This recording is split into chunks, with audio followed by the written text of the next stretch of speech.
سلطان ایوبی قاہرہ سے دن کے پچھلے پہر روانہ ہوئے تھے۔ آدھی رات سفر میں اور باقی آرام میں گزری۔ سحر کی تاریکی میں انہوں نے کوچ کا حکم دیا۔ دوپہر کا سورج گھوڑوں کو پریشان کرنے لگا تو ایک ایسی جگہ یہ قافلہ رک گیا جہاں پانی بھی تھا، درخت بھی اور ٹیلوں کا سایہ بھی تھا۔ ذرا سی دیر میں سلطان ایوبی کے لیے خیمہ نصب کر دیا گیا۔ اس کے اندر سفری چارپائی اور بستر بچھا دیا گیا۔ کھانے پینے سے فارغ ہو کر سلطان ایوبی اونگنے کے لیے لیٹ گئے۔ 2 محافظ خیمے کے آگے اور 2 پیچھے کھڑے ہو گئے۔ دستے کے باقی محافظ قریب ہی سایہ دیکھ کر بیٹھ گئے۔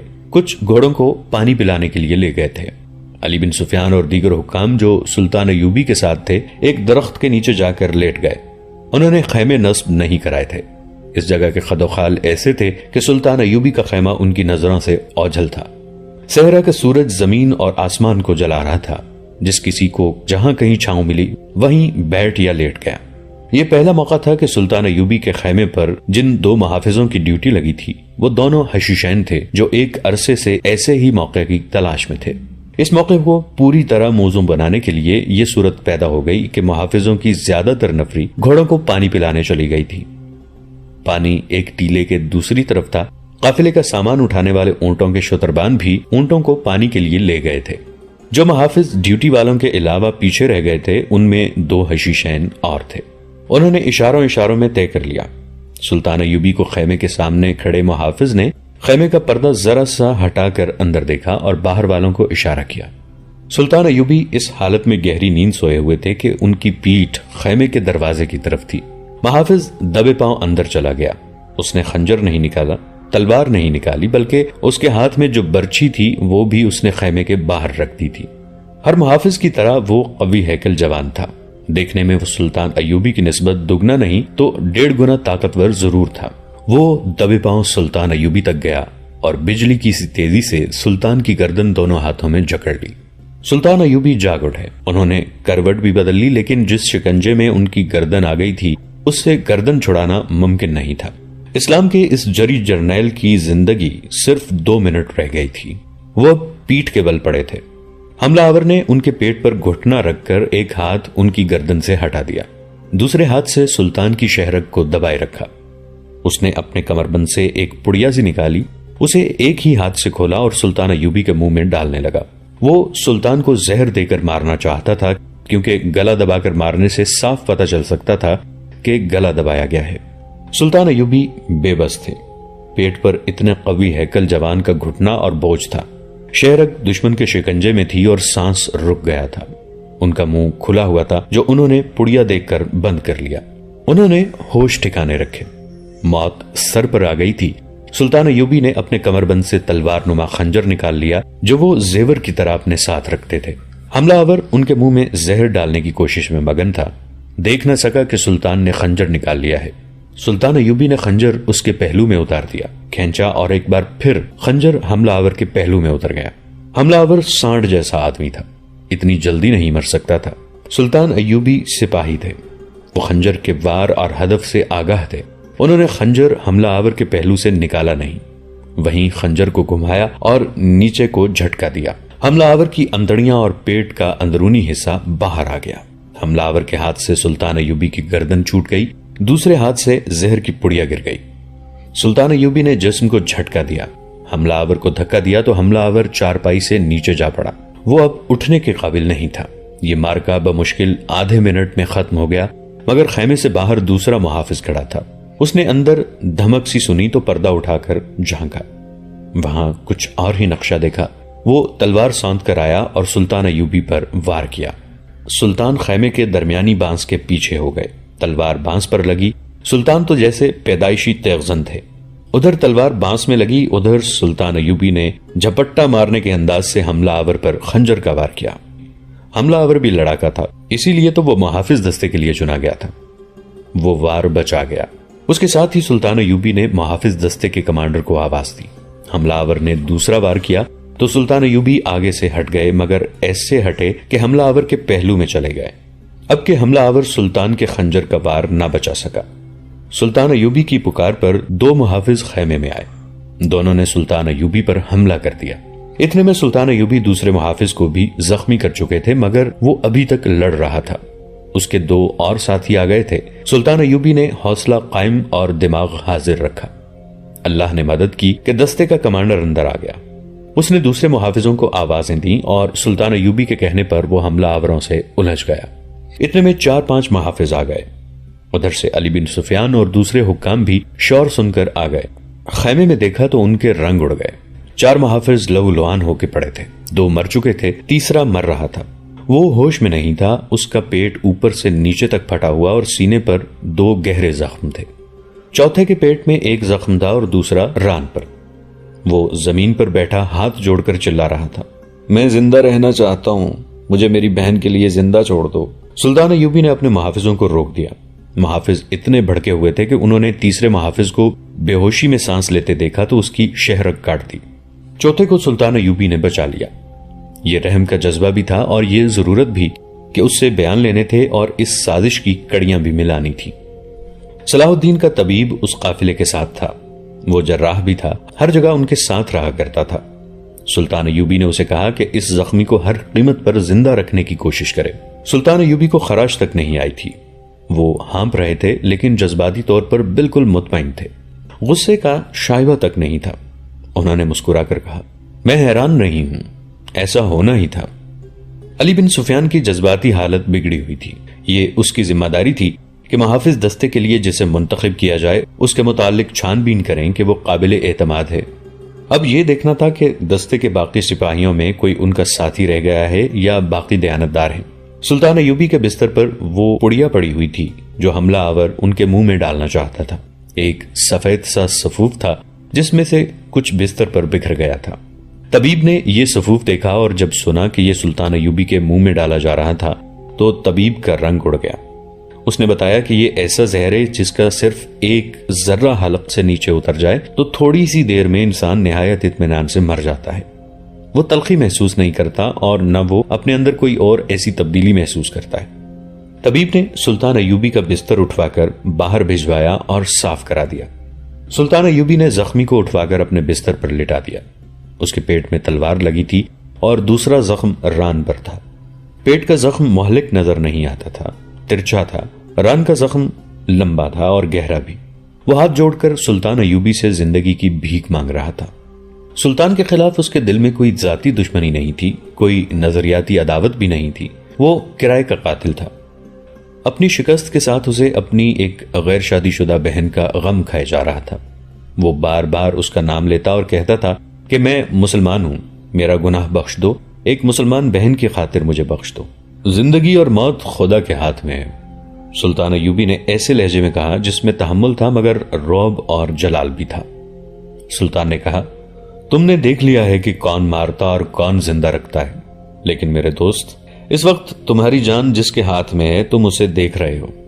اپنا گناہ دیکھو، اپنی بے بسی دیکھو۔ میں تمہیں تمہارے ساتھیوں کی لاشوں کے ساتھ زندہ باہر صحرا میں پھینک دوں گا۔ صحرا کی لومڑیاں اور بھیڑیے تمہیں اس حال میں نوچ نوچ کر کھائیں گے کہ تم زندہ ہوگے، ہوش میں ہوگے مگر بھاگ نہیں سکو گے، بوٹی بوٹی ہو کے مرو گے اور اپنے گناہوں کی سزا پاؤ گے۔ زخمی تڑپ اٹھا، اس نے سلطان ایوبی کے دونوں پاؤں پکڑ لیے اور دھاڑے مار مار کر رونے لگا۔ سلطان ایوبی نے پوچھا، تم کون ہو، کہاں سے آئے ہو، میرے ساتھ تمہاری کیا دشمنی ہے؟ میں فاطمیوں کا آدمی ہوں، اس نے جواب دیا۔ ہم چاروں حشیشین تھے، کوئی 2 سال کوئی 3 سال پہلے آپ کی فوج میں بھرتی ہوا تھا۔ ہمیں سکھایا گیا تھا کہ آپ کے محافظ دستے میں کس طرح پہنچا جا سکتا ہے۔ اس نے بولنا شروع کر دیا اور راز کی باتیں بتانے لگا۔ اس نے بتایا کہ محافظ دستے میں یہی 4 قاتل تھے۔ اس کے بیان کے دوران سلطان ایوبی نے طبیب سے کہا کہ وہ اس کی مرہم پٹی کرتا رہے۔ طبیب نے اسے ایک دوا پلا دی اور خون روکنے کی کوشش کرنے لگا۔ اس نے زخمی کو تسلی دی کہ وہ ٹھیک ہو جائے گا۔ زخمی انکشافات کرتا گیا۔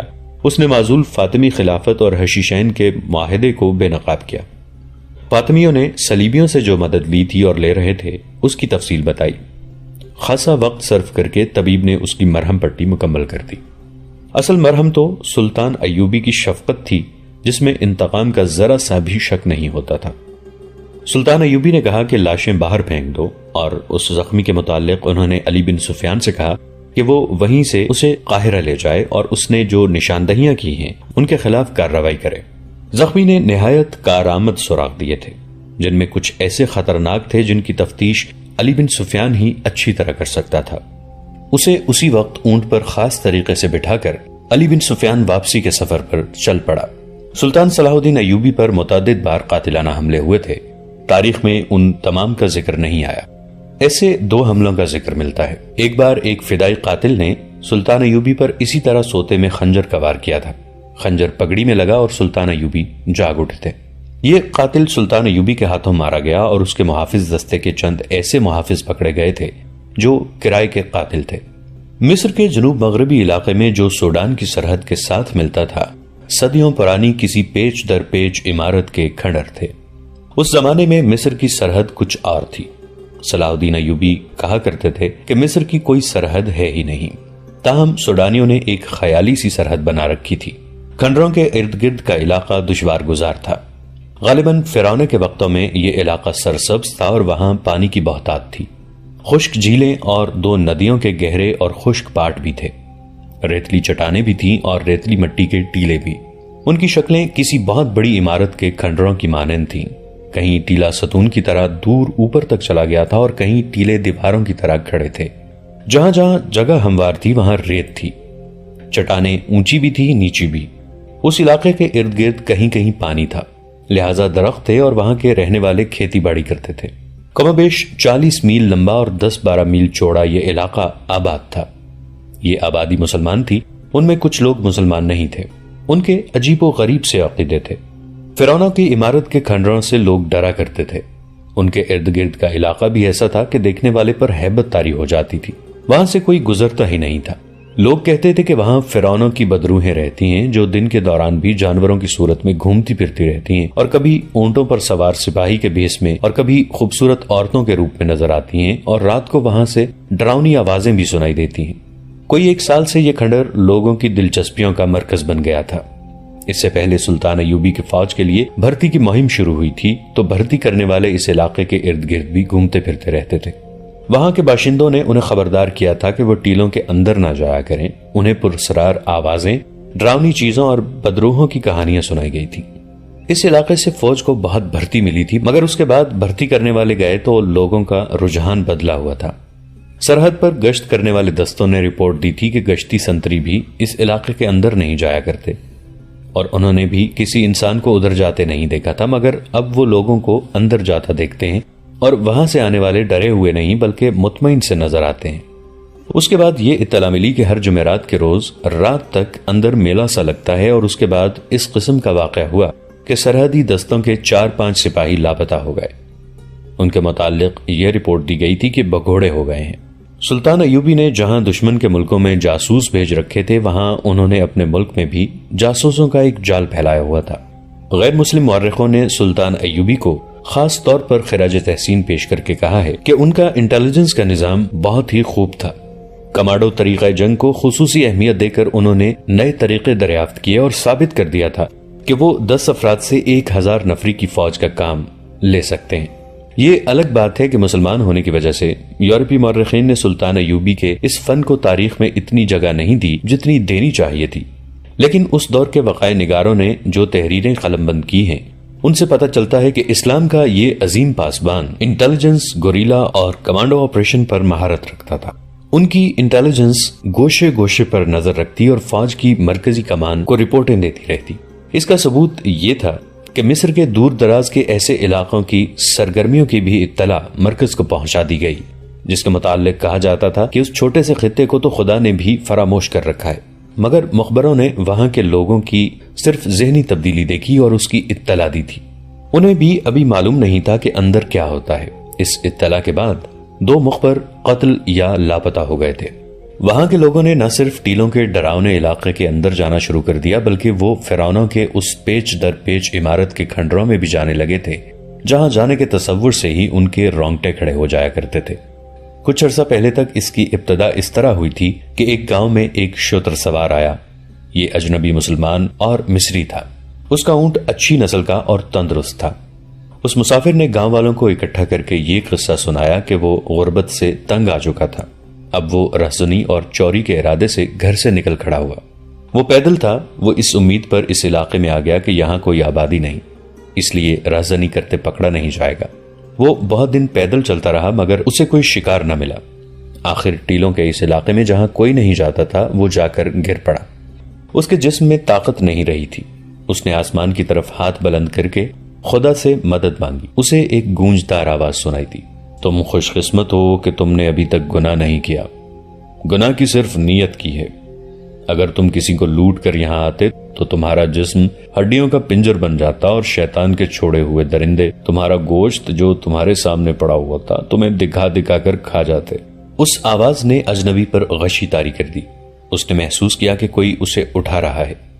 اس نے آنکھیں کھولیں تو وہ بیٹھا ہوا تھا اور اس کے سامنے ایک سفید ریش بزرگ کھڑا تھا جو دودھ کی مانند سفید اور آنکھوں سے نور کی شعائیں نکلتی تھیں۔ وہ جان گیا کہ یہ آواز جو اس نے سنی تھی اسی بزرگ کی تھی۔ اجنبی کی زبان بند ہو گئی اور وہ کانپنے لگا۔ بزرگ نے اسے اٹھا کر کہا، مت ڈرو مسافر، یہ سب لوگ جو یہاں آنے سے ڈرتے ہیں بد نصیب ہیں، انہیں شیطان ادھر آنے نہیں دیتا۔ تم جاؤ اور لوگوں سے کہو کہ یہاں اب فرعونوں کی خدائی نہیں رہی، یہ حضرت موسیٰ علیہ السلام کی مملکت ہے۔ حضرت عیسیٰ علیہ السلام بھی یہیں آسمان سے اترنے والے ہیں۔ اب اسلام کی قندیلیں اسی کھنڈر سے روشن ہوں گی جس کی روشنی ساری دنیا کا منور کر دے گی۔ جاؤ، لوگوں کو ہمارا پیغام دو، انہیں یہاں لاؤ۔ اجنبی نے کہا کہ وہ اٹھ نہیں سکتا تھا، چل نہیں سکتا تھا، جسم سوکھ گیا ہے۔ سفید ریش بزرگ نے کہا، تم اٹھو اور 50 قدم شمال کی طرف جاؤ، پیچھے مڑ کر نہ دیکھنا، ڈرنا نہیں، لوگوں تک پیغام پہنچا دینا ورنہ نقصان اٹھاؤ گے۔ تمہیں ایک اونٹ بیٹھا ہوا نظر آئے گا، اس کے ساتھ کھانا اور پانی ہوگا اور اس کے ساتھ جو کچھ ہوگا وہ تمہارا ہوگا۔ اجنبی نے گاؤں والوں کو سنایا کہ وہ اٹھ کر چلنے لگا تو اس کے جسم میں طاقت آ گئی تھی۔ وہ ڈر رہا تھا کہ یہ کہیں فرعون کی بدروح ہے۔ اس نے پیچھے نہیں دیکھا، بدروح کے ڈر سے قدم گنتا رہا اور راستہ گھوم گیا۔ 50 قدم پر یہ اونٹ بندھا ہوا تھا، اس کے ساتھ کھانا بندھا ہوا تھا جو اس نے کھا لیا اور پانی پی لیا۔ اس کے جسم میں ایسی طاقت آ گئی جو اس سے پہلے اس کے جسم میں نہیں تھی۔ اس نے لوگوں کو ایک تھیلی کھول کر دکھائی جس میں سونے کی اشرفیاں تھیں۔ یہ تھیلی اونٹ کے ساتھ بندھی ہوئی تھی۔ اجنبی اونٹ پر سوار ہوا اور اس گاؤں میں آ گیا جہاں وہ بیٹھا قصہ سنا رہا تھا۔ اس کے بعد اس نے گاؤں والوں کو سفید ریش بزرگ کا پیغام دیا اور چلا گیا۔ اس کا سنانے کا انداز ایسا پر اثر تھا کہ لوگوں کے دلوں میں ٹیلوں کے علاقے میں جانے کا اشتیاق پیدا ہو گیا۔ لیکن گاؤں کے بوڑھوں نے کہا کہ یہ اجنبی انسان نہیں بلکہ شر شرار کا حصہ ہے۔ انسانی فطرت میں یہ کمزوری ہے کہ چھپے ہوئے کو بے نقاب کرنے کی اور بھید کو پا لینے کی کوشش کرتی ہے۔ جن جسموں میں جوانی کا خون ہوتا ہے وہ خطرہ مول لے لیتے ہیں۔ گاؤں کے جوانوں نے ارادہ کر لیا کہ وہاں جائیں گے۔ اشرفیوں کا جادو بڑا سخت تھا جس سے وہ لوگ بچ نہیں سکتے تھے۔ اس 40 میل لمبے اور 10 میل چوڑے خطے میں جتنے گاؤں تھے ان سب سے اطلاعیں ملیں کہ ایک اجنبی مسافر یہی قصہ سنا گیا ہے۔ کچھ لوگ تذبذب میں تھے اور کچھ لوگ تذبذب اور فیصلے کے درمیان بھٹک رہے تھے، مگر ادھر جانے سے سب ڈرتے تھے۔ بعض آدمی گئے بھی لیکن ٹیلوں کے پراسرار علاقے کو دور سے دیکھ کر واپس آ گئے۔ کچھ روز بعد 2 جوان سال شتر سوار تمام علاقے میں گھوم گئے۔ انہوں نے بھی ایسا ہی قصہ سنایا جو ذرا مختلف تھا۔ وہ بہت دور کے سفر پر گھوڑوں پر جا رہے تھے۔ ان کے ساتھ 2 ٹٹو تھے جن پر قیمتی مال تھا۔ یہ تجارت کا مال تھا جو وہ سوڈان لے جا رہے تھے۔ راستے میں انہیں ڈاکوں نے لوٹ لیا، مال کے ساتھ گھوڑے اور ٹٹو بھی چھین لیے اور انہیں زندہ چھوڑ دیا۔ یہ دونوں ٹیلوں کے علاقے میں آ کر تھکن، بھوک، پیاس اور غم سے گر پڑے۔ انہیں بھی سفید ریش بزرگ نظر آیا۔ اس نے انہیں وہی پیغام دیا اور کہا، تمہیں شیطان کے درندوں نے لوٹا ہے، تم اللہ کے نیک بندے ہو، جاؤ، تمہیں 50 قدم پر 2 اونٹ کھڑے ملیں گے اور ان کے ساتھ جو کچھ بندھا ہوا ہوگا وہ تمہارا ہوگا، لیکن مال و زر دیکھ کر آپس میں لڑ نہ پڑنا ورنہ ہمیشہ کے لیے اندھے ہو جاؤ گے۔ انہیں بھی اس بزرگ نے کہا کہ گاؤں گاؤں جا کر لوگوں کو پیغام دیں کہ ان کھنڈروں سے ڈرے نہیں۔ اس کے بعد ایسی ہی بہت سی روایتیں سنی گئیں اور سنائی جانے لگیں۔ ان میں ڈر اور خوف کا کوئی تاثر نہیں تھا، بلکہ ایسی کشش تھی کہ لوگوں نے ٹیلوں کے ارد گرد پھرنا شروع کر دیا۔ انہوں نے بعض لوگوں کو اندرونی علاقے سے باہر جاتے اور آتے بھی دیکھا۔ انہوں نے بتایا کہ اندر ایک درویش بزرگ ہے جو غیب کا حال بتاتا اور آسمانوں کی خبر دیتا ہے۔ یہ بھی کہا گیا کہ وہ امام مہدی ہے۔ کسی نے کہا کہ حضرت موسیٰ علیہ السلام ہے اور کوئی حضرت عیسیٰ علیہ السلام کہتا تھا۔ ایک بات بڑے وثوق سے کہی جاتی تھی کہ جو کوئی بھی ہے خدا کا بھیجا ہوا ہے، وہ گنہگاروں سے نہ ملتا ہے نہ انہیں نظر آتا ہے۔ اس کے پاس جانے کے لیے نیت صاف ہونی چاہیے۔ یہ بھی کہا گیا کہ وہ مردوں کو بھی زندہ کرتا ہے۔ یہ طلسماتی اور پراسرار روایتیں اور حکایتیں لوگوں کو اندرونی علاقے میں لے جانے لگیں۔ آگے جا کر انہوں نے پہلی بار وہ کھنڈر دیکھے جن سے وہ ڈرتے تھے، وہ ان کے اندر بھی گئے۔ دوستو، آج کے لیے اتنا ہی۔ اسی کہانی کی اگلی قسط کے ساتھ بہت جلد حاضر ہوں گے۔ نیچے کامنٹ سیکشن میں اپنی رائے کا اظہار ضرور کیجیے گا۔ ہمارے اس چینل کو سبسکرائب کر کے نیچے موجود بیل آئیکن کو بھی ضرور کلک کیجیے گا۔ اگلی ملاقات تک کے لیے ہمارا اور آپ کا اللہ نگہبان۔